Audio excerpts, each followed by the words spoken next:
Welcome to Unity Inspired Living. Our community began in 1989 as a small worldwide Unity book study group, and we've continued the momentum as an ever-evolving spiritual community. Each Sunday, you will find dynamic thought leaders delivering inspiring messages and talented musicians sharing sound healing through their melody. Here, we embrace ancient spiritual traditions, universal truths, and emerging wisdom. Let's check out this Sunday message. We're so grateful you've joined us. Thank you, John. Thank you so much. So much. So we can go home now. John did a song that he wrote. Jan did a wonderful meditation. Okay, we can go home now. Happy New Year. That's how I feel. I feel spiritually fed already, and now we get to co-create together a little bit more. So Happy New Year. Yeah. And also, I forgot, I love Patricia's reading. And just as Spirit does, your reading is just about what I'm speaking about. Just what Spirit told me to bring today. So today, as Jan told us, the yearly theme, which I really love, is living in the presence, the unfolding mystery. I love that for the yearly theme for all these next 12 months, that the Romans got us thinking that's a year, okay? And then this month, though, the theme, peace amidst change. And this theme came to me relatively later than that usually does, when Amy and I were emailing back and forth during the holidays. And what Spirit poured through me is the tenacity of tumult, turbulence, and turmoil. I know it's alliteration, which I love. However, I thought, okay, Spirit, here we go. Let's buckle up. We're on a wonderful ride. However, what is our key to pivoting and shifting and transforming in life's ebb and flow? Because you know how life goes in and out or up and down. And where's the pathway of ease, effortlessness, and enjoyment? For the tenacity of, because there's a tenacity that lives and breathes and has its beingness within, through, and as each one of us. However, before we go into our co-creation together, I like to always have a little giggle, because it reminds me and it reminds all of us that laughter is the way. Truly. And I mean, I think it was that Norman Cousins who had the book that he got completely better from laughing. However, his physicality and his soul, I'm sure, too. However, so let's have a little giggle. So there was a man who had a big barbecue party, and he happened to be a Texan, so everything was huge, and he had a huge swimming pool, and he had hundreds of people at this party. The swimming pool was filled with alligators and crocodiles. There's no reason, okay? It was filled with alligators and crocodiles. So the man gets on his microphone and says, okay. And he was a gazillionaire, let's say. And he said, anyone who was brave enough to jump into the pool, I'll give you anything you want. If there's anyone here who's brave enough to jump into the pool, I'll give you anything you want. So everybody's looking around, looking at each other, and a person jumped in. And there's a man who jumped in, and he's swimming like there's no tomorrow. He's going, fighting off the alligators, fighting off the crocodiles. He gets to the end of the pool, and he gets out.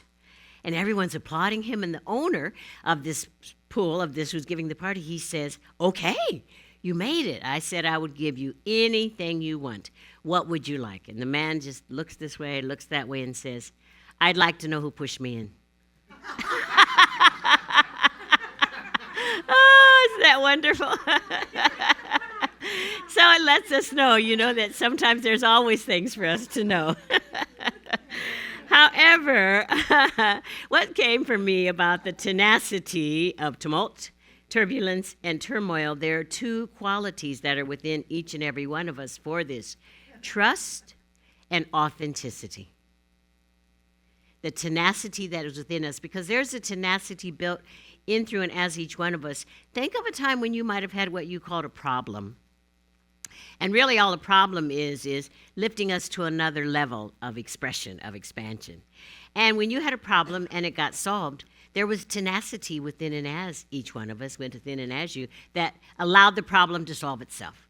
Because the problem only comes up, as Dr. Beckwith says, the problem only comes up because the solution is at hand. And so when the solution is at hand, then we allow ourselves to open up to it. So the tenacity of these things that might be change. When it comes to change, there's tumult, there's turbulence, and there's turmoil. You all know my former career, and a lot of times when we had turbulence on the airplane, it was because we were going to a different altitude, and there was hot air, there was warmer air in that altitude than the one we had been in. So that's the turbulence. When change happens, those 3 T's can happen. However, there's the tenacity in us that makes us have an opportunity, that makes it available to us to accept, to be in awareness, to know that all is well. And what are the 2 God qualities that make this happen? As far as I'm concerned, the 2 Spirit qualities that came through me, not as far as I'm concerned. It's what Spirit said to me, okay, here's where we're going, Vivi. And those 2 are trust and authenticity. Having trust and being authentic. So I want to share with you a quote from one of my favorite books, Quiet Talks with the Master by Eva Bell Werber. It's one of those books you could read it all the way through, or you could just open it, and whatever page you open to, it's speaking to what's on your heart in that moment. However, here's what she says. When there is confusion, whether it be of mind, affairs, or body, it is because the mind has strayed, has fallen into byways, has departed from the Father's house. And I'm going to say the Father, Mother's house. For all who are confused or battered by conditions, hold that the light of my truth fills all space. And that is Spirit speaking to us. If we are battered by any conditions, the light of Spirit's truth fills our space. Thank you for the soundtrack. we know that any sounds we hear, it's like Spirit saying, here's a little music for you, my precious ones. Yes. So that is the first thing about trust. And what is trust? Trust is a belief, a faith, a confidence, or a reliability. So what is trust? When I got up today, I trusted that there'd be hot water in my house to take a shower. When I got in my wonderful car, who takes me, bless you, who takes me every place I want to go, I trusted that all the roadways that I was coming on to get here, there would be nothing happening on those roadways, that there'd be no eruptions, that there'd be no potholes, there'd be, that I would get here. Trust is something that we get to have, or I get to have, as a result of my life experience. I can trust all sorts of things, and I can trust people. We can trust one another. Now, you may say, oh, Verona, there's some people I can't trust. However, those people that I may feel that I cannot trust, or I don't want to trust, have shown up to be what the Buddhists call our noble friends. And our noble friends are the people who get right in our face like this and say, here's your lesson. You called it. I'm bringing it. Here I am. And it could be, and for me, sometimes it's the person who gets on my last nerve. Yeah. So that's the way, too, that besides trusting in activities and inanimate objects, we can trust in one another. We can absolutely have trust in one another. And while we're having this trust in one another, change happens. Peace comes from change. Peace and change happen together, even though it may not feel like it at the time. So this is our trust. This is the first one, trust. The second one, and I want to read you another reading that I couldn't leave it out. It's by Jack and Cornelia Addington. And they're like some of the pioneers of New Thought, Ageless Wisdom. And what this has to say is, through the senses, it is difficult to determine what is truth or false. The perfect power within knows all truth, and I'm adding all trust. It knows what I don't know, and I trust the perfect power within me to teach me the truth. Ooh, yeah, that gives me God bumps just to think of that. I trust the perfect power within to bring me the truth. And in this way, trust and truth are intermingled with one another for our co-creation here today. I'm not saying they're the same thing. However, if I really, really allow myself to stand in trust, then the truth shows up. If I trust that this is happening for my good, just like before, like sometimes here's another one. If you have a question, it's because the answer is waiting. And so if I trust that when a question shows up, the answer is going, I'm here, open, accept me, then that is a form of trust, knowing that. And even some really humongous questions like, I don't know, where do I live? Where do I go? Am I still to be friends with my sister who doesn't speak to me? That's not true for me, but it has been in the past. It has been in the past. So truth and trust can intermingle together like that. So the second one, authenticity. Yeah. And authenticity, I looked it up. It's genuineness, believing and honoring your true feelings, and self-acceptance. Yeah, being your true, authentic self. And sometimes that's not easy because there's a lot of group consciousness that says, I must be this way or I must be that way, I must look this way or I must look that way. But really being in your own authenticity and knowing that, and this is what I love about being here at Unity Inspired Living, knowing that when you open up to your own authenticity, a container of safety surrounds you. You know, a container of absolute safety and security surrounds you, and sanctuary, and that's to let you know that, yes, this is what I came for. This is what Spirit is pouring through me as itself. Because Spirit can only do for me what Spirit can do through me, or you and I and us or they.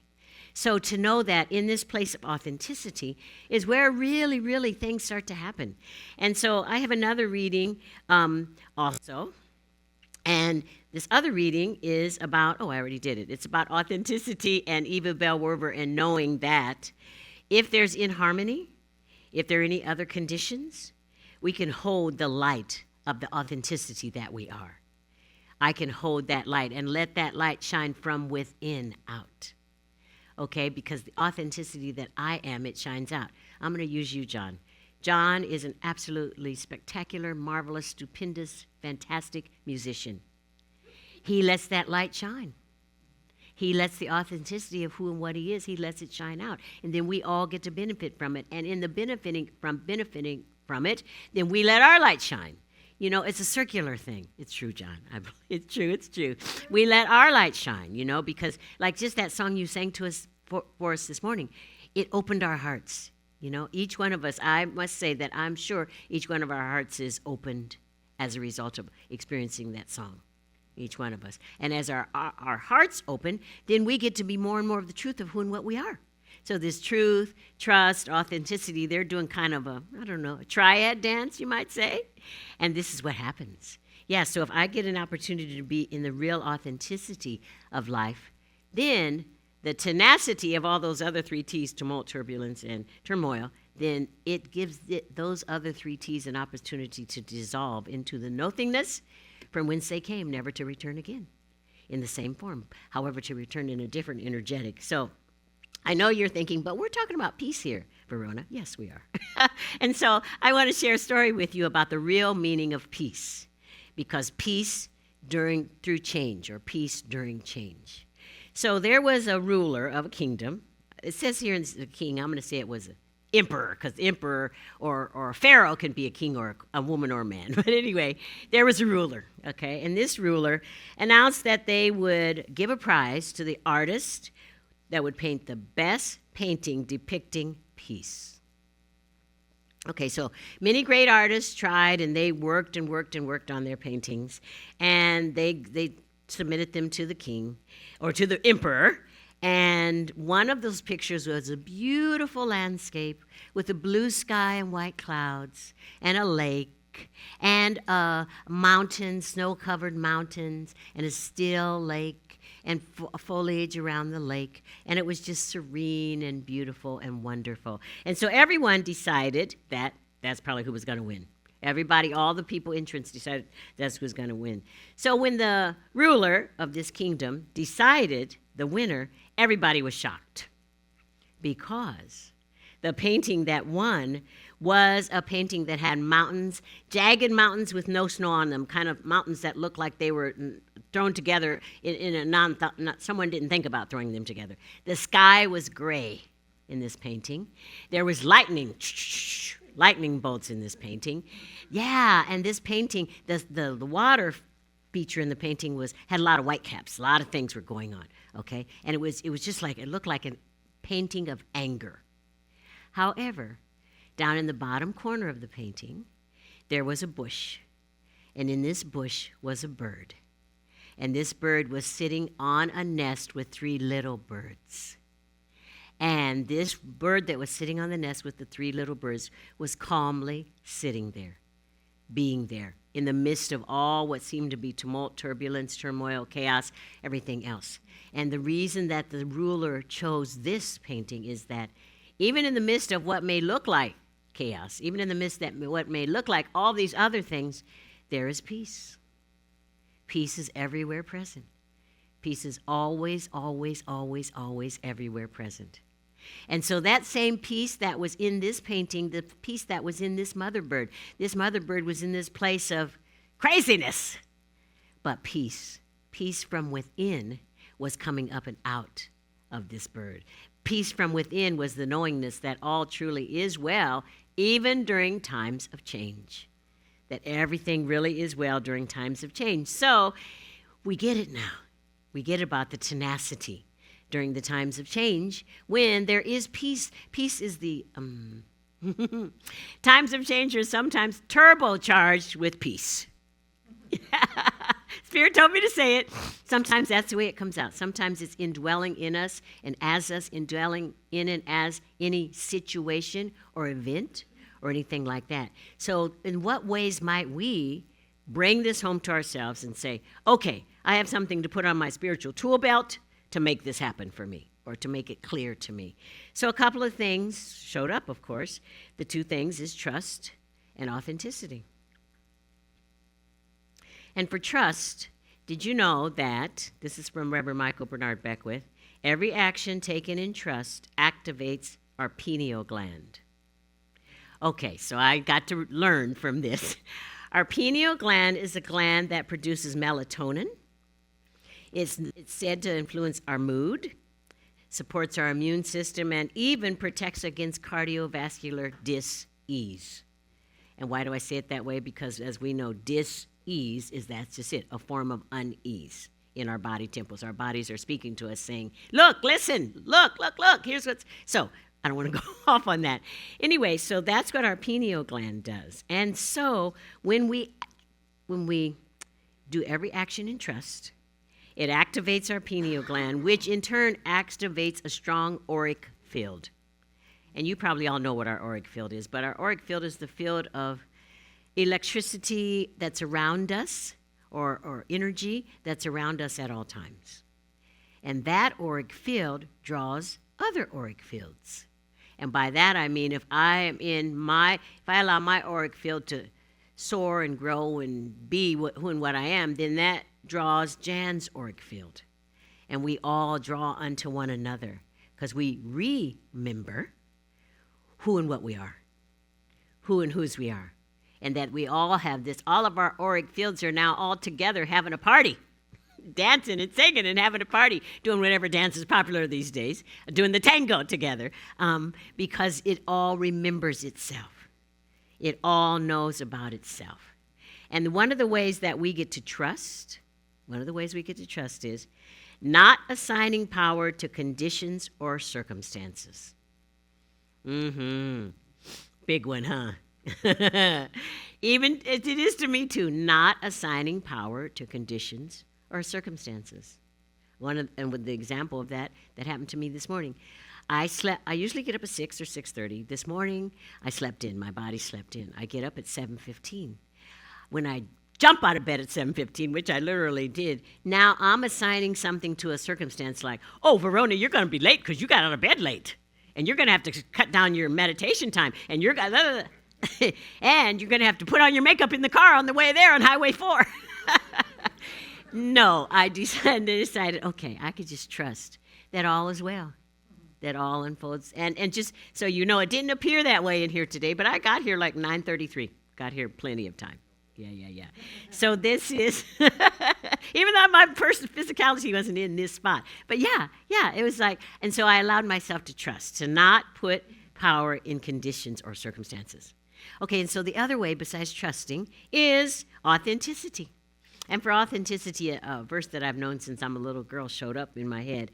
Trust in the Lord with thine heart and lean not unto thine own understanding. Yeah, and lean not unto thy own understanding. Trust in the law, trust in the Lord, the law that makes everything happen. Be authentic. Trust in that.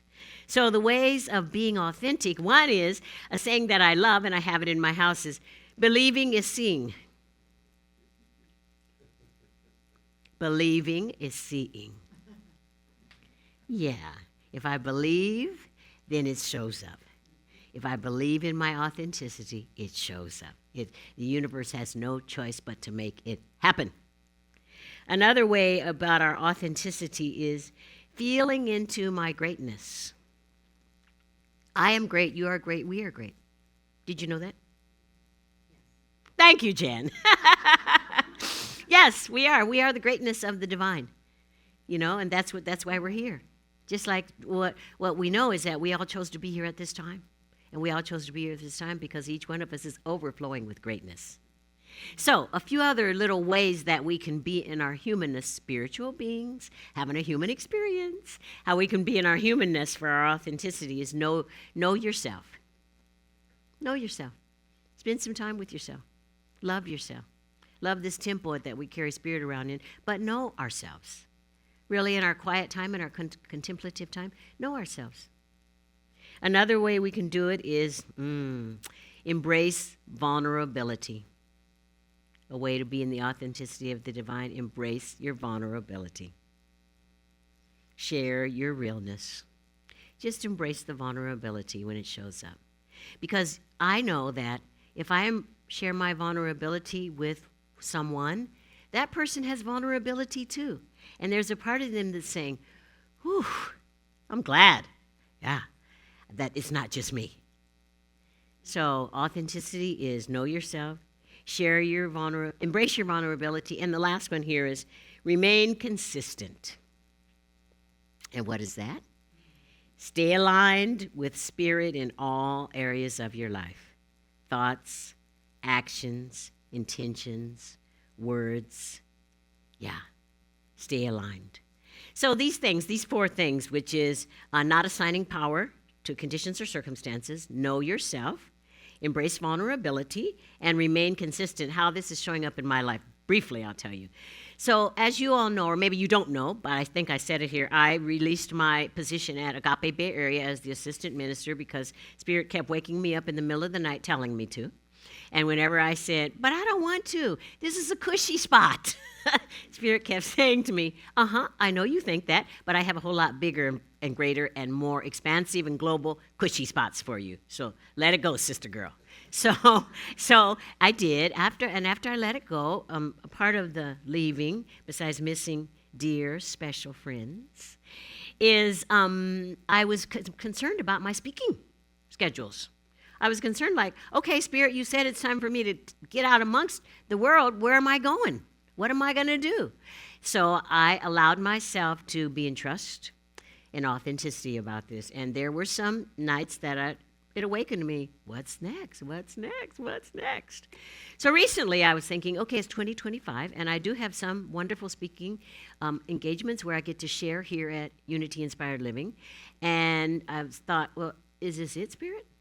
Is that all there is? Like that wonderful song from years ago, is that all there is? Then if it is, let's keep dancing. However, and I actually said that out loud, and I said that on a Tuesday, and I was thinking, some of the other places I've spoken, I haven't heard anything from them, and I allowed it to be in my heart, allowed myself to feel vulnerable, like, well, maybe they don't want you. Maybe that, maybe there's something else for them, and not, they don't want me, how could you not like the God presence in me, but just like there was a part of me that, was saying that. And also, like, well, I don't know, maybe it's something else. This is on a Tuesday. Wednesday, I get an email from a spiritual center in Austin, Texas, where I had spoken one time. And they said, we really loved what you brought, and we want you to speak for us, and we'd like you to speak 8 times in 2025. Yeah. Yeah, and I went, okay, Spirit, all right. I allowed myself to be in a place of trust and authenticity. The trusting was leaning not into my own understanding. Yeah. And also it was not assigning any power to any conditions. It appeared, the conditions that appeared, was not about believing and seeing. I had it flipped around, Well, if I see it, I'll believe it. No. It was about believing and seeing. It was about embracing the vulnerability of allowing myself to feel maybe I'm not wanted. Maybe the message, the way I bring it, is not the way. which I'm sure John, a lot of us understand, like, okay, we all understand that, even if you're in a conversation. Perhaps the message I'm bringing to my friend, my spouse, my brother, my sister, my adult child is not wanting to be accepted, even though I know this is Spirit speaking me. I know, because for me, I often say before I speak, okay, Spirit, I'm opening my mouth, my vocal cords are healthy, speak me. Yeah, so knowing that there is some part of me in it, but not it is Spirit speaking me. The other thing that I did was I remained consistent, and that was I stayed aligned in my thoughts, my actions, my intentions. I stayed aligned with Spirit because I spoke an affirmation, knowing that the affirmation I spoke actually was, and I bring the truth of the divine wherever I go, whenever I go, wherever I am. And this is what showed up. So, that's a little brief one, but this just happened last week, so I wanted to share it with you, that when I allowed myself to be in trust, when I allowed myself to be authenticity, the tenacity showed up. The tenacity of peace, the tenacity of going through peace and change together, the tenacity of knowing that in the midst of it all, there is only good. In the midst of it all, there is only God. In the midst of it all things are working together for my good, our good, their good, all good. And that, in times such as these, we showed up at quite a time, didn't we? In times such as these, that there is peace everywhere present in change. And so it is.